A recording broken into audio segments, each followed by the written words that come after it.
All right, guys, this is completely unscientific.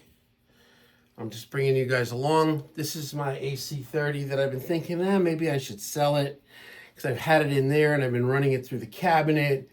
And I just want to, you're just going to hear the AC30 with the AC30 speakers, which is two greenbacks in the cab. Then we're going to move it over and we're going to plug it in through the 412. So here it is. I just want to see what it feels like. Telecaster, middle position. Maybe distorted. So let's, like noon.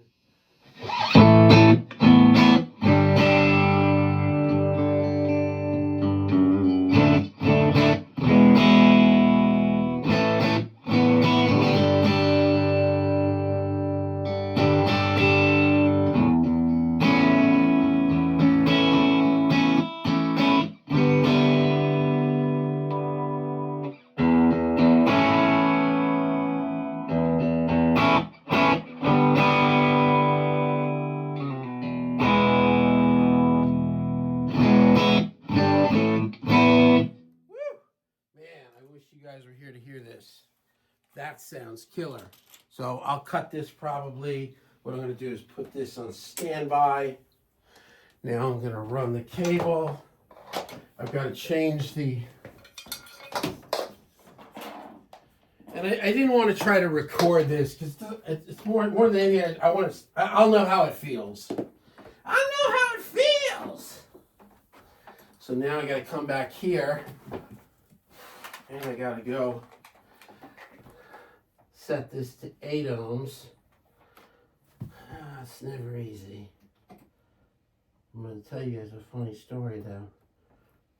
Okay, right? Yeah. And I think that's this. Let's see. This maybe, I think it's already plugged in. Let's see. What to do with my pick. Where did I put the pick? Oh, here it is. Oh yeah, okay, so now we'll kick this over. We're not going to adjust anything. Oh my God. And now it's going through my 412, which has kind of a little bit of a baffle to the side. X pattern, greenbacks, vintage 30s.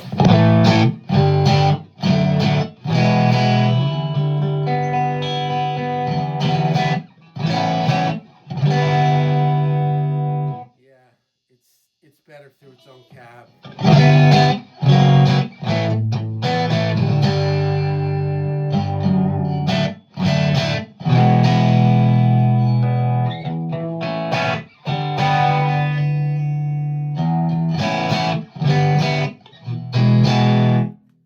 Yeah. Well, there's my answer. Let me kick it back to where it was. We'll unplug. We'll go back to 16 ohms. There you go. And now we're back into the God-given speakers. The God-given speakers.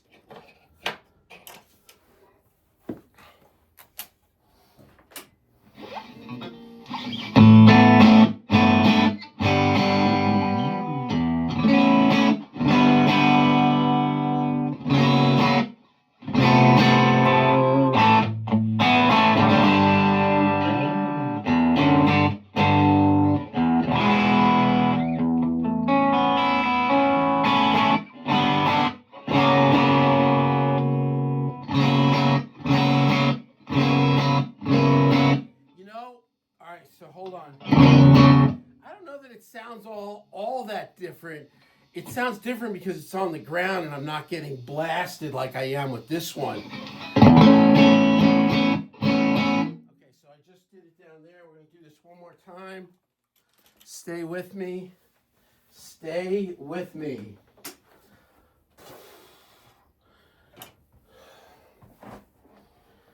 Set this back to 8 ohms. Plug this back in here. And now we're into the 412.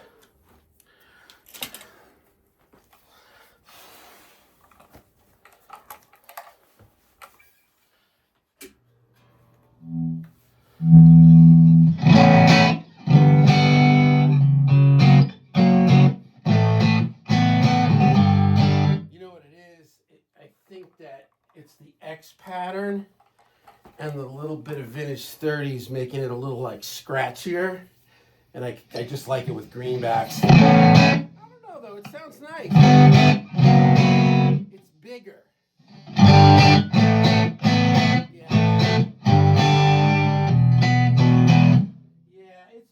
it's kind of better without it. It's better in its God-given cab. Because, I don't know, just sounds right. Go back to 16 ohms.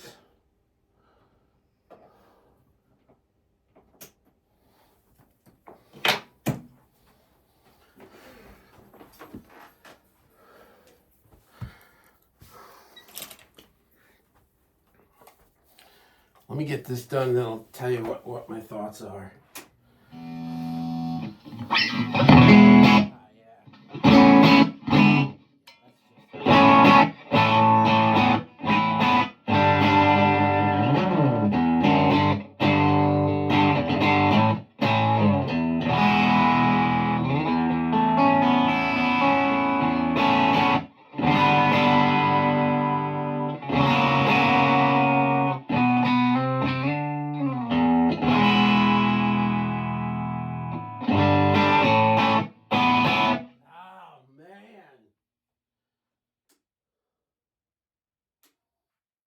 That's better. So, because I was thinking of kind of going back to my old school, which is you take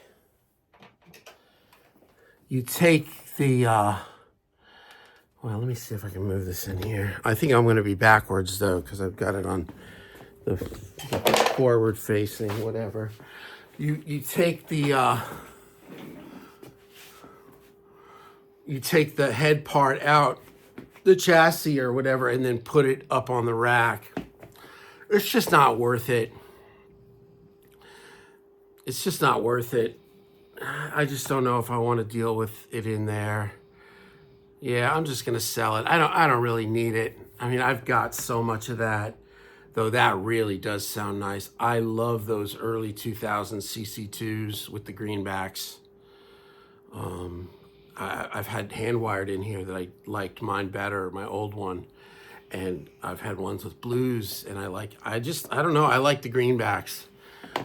Funny thing, the one that I bought in Raleigh 13 years ago, that I had until about maybe 4 years ago. And I was like, I'm tired. I'd taken it in and out of the chassis like probably 30 times, use it as a combo, throw it in the rack, use it.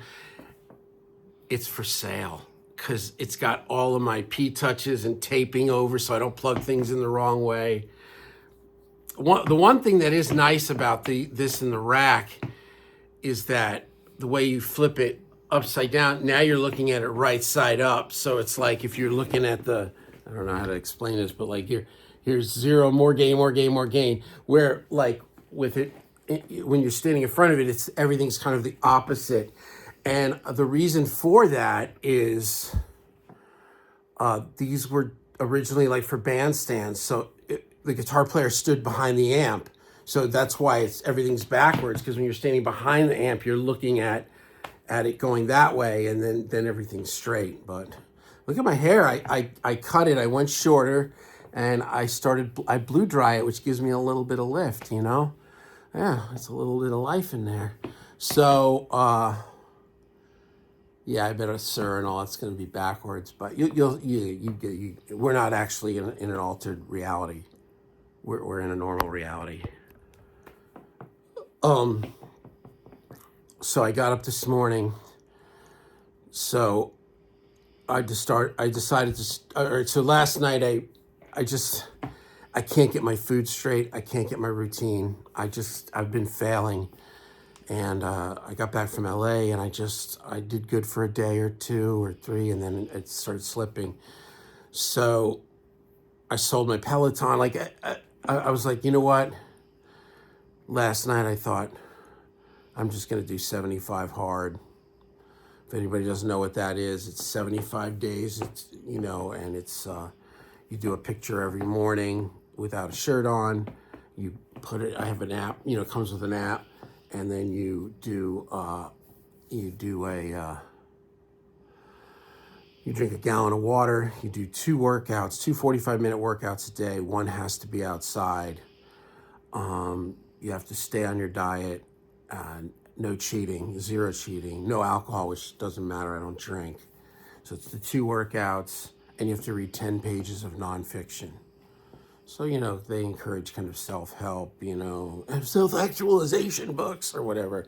So, yeah, that's it. So you stay on the diet, 0 tolerance. It's very much like special forces. Like if you fail anything, any evolution in a special forces training, you either get kicked out or you get recycled back to the beginning, to day 1. So if it was a 100-day training and on day 99 you blew something, you went back to day 1 or you quit. So I like that. I'm a military guy. I can wrap my mind around that. So that's what I did. I started that today. And I also thought, you know, like, I'm like, what am I going to do? Like, I don't want to join a gym. Like, I have the gym here, but I'm like, not, you know. So after much thought about, I renewed my Beachbody membership. It's the app. And because I loved doing the Insanity program, the Sean T. And, you know, it's like 10 workouts, and you know, when you get to the end, you can start back at the beginning. It can last forever. But then they have all the P90X, and then now they have all their, you know, it's kind of like more like Les Mills or Peloton now, where they have everything. They have yoga, they have this, that. I just want to grab a workout. It could be anything. So I renewed that. I got it also working on my TV in the house through like Roku, and it was, you know, so that was last night. And I restarted the 75 hard. This is 25 ounces of water, so I need to drink 5 of these plus like a cup. It's just under a gallon for 5 of these. A lot of peeing. Oh, that's the other thing. You have to drink a gallon of water a day, and it can't be like sparkling water, seltzer, you know, protein, with the water you put in your coffee or protein. It's got to be just water. So 2 workouts a day, 45 minutes each. 1 has to be outside. Stay on the diet, 0 tolerance, no alcohol for people that drink. A gallon of water a day, read 10 pages of nonfiction, and you have to do a morning photo and post it on this. It's for yourself, but I got their little app. It's free, 75 hard. So today's day 1.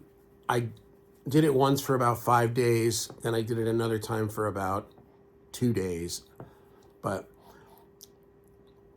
I've got 93 days before my summer touring, you know, lecturing, seminar stuff starts. And I got to get my A game on. It's just, I'm at a point where I've just lost like my way with everything with this, and you know, and there's other things that are going great in my life, just not this. So, man, that AC30 sounds nice. So what do? You know, if I take it out of the chassis, I throw it up here, then I use it through that cabinet, and it'll sound fine. But I don't know that it's not better than, or it's better than, you know, like that Friedman in low gain kind of has a little bit of that sparkly, stanky thing, as does the Sir PT100 a little bit. The Marshall and the Boogie not so much. Well, played at church on Sunday. It was weird. I brought my Telecaster, which I'm not going to play it there anymore. When I started about a year and a half ago, our piano player, there's a grand piano on stage, and it's like an old cathedral style, wooden vaulted ceiling, real wompy, real boom, and him with the real piano. It was very doomy sounding. So the telly was nice. It cut.